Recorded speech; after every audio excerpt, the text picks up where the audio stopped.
ആണ്ടുവട്ടത്തിലെ 25-ാം ഞായറാഴ്ച ലൂക്ക എഴുതിയ വിശുദ്ധ സുവിശേഷം 16-ാം അധ്യായം 1 മുതൽ 13 വരെയുള്ള തിരുവചനങ്ങളെ നാം വിചിന്തനം ചെയ്യുമ്പോൾ അവിശ്വസ്തനായ കാര്യസ്ഥൻ്റെ ഉപമയാണ് പറയുന്നത്. യജമാനൻ തൻ്റെ സ്ഥാനം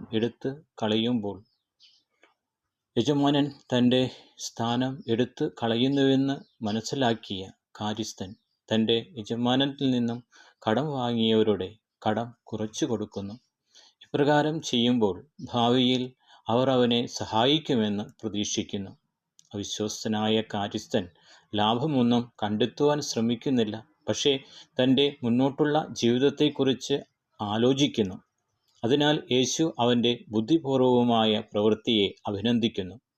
നമ്മളും ആത്മീയമായി ബുദ്ധിയുള്ളവരാകുകയെന്ന് നമ്മെ ഓർമ്മപ്പെടുത്തുകയാണ്. ഈ ലോകത്തിൽ ആയിരിക്കുന്ന നമ്മൾ നമ്മുടെ അവകാശങ്ങൾക്കായി എന്തെല്ലാം ചെയ്യുന്നു?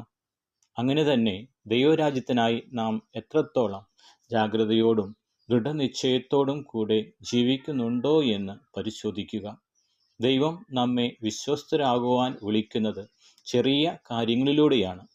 ചെറിയ കാര്യങ്ങളിൽ വിശ്വസ്തനായവൻ വലിയവയിലും വിശ്വസ്തനാണ്. ദൈവത്തെയും ധനത്തെയും ഒന്നിച്ച് സേവിക്കുവാൻ നിങ്ങൾക്ക് കഴിയുകയില്ല എന്ന് ഓർമ്മപ്പെടുത്തുമ്പോൾ നാം ആരെ കൂടുതൽ പ്രാധാന്യത്തോടെ കാണുന്നു?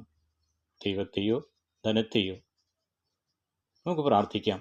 കർത്താവേ, നീ തന്ന എല്ലാ അനുഗ്രഹങ്ങൾക്കും ഞാൻ നന്ദി പറയുന്നു. നീ തന്ന എൻ്റെ ജീവിതത്തിൽ വിശ്വസ്തനായ ഒരു ദാസനായി ജീവിക്കുവാൻ എന്നെ സഹായിക്കണമേ.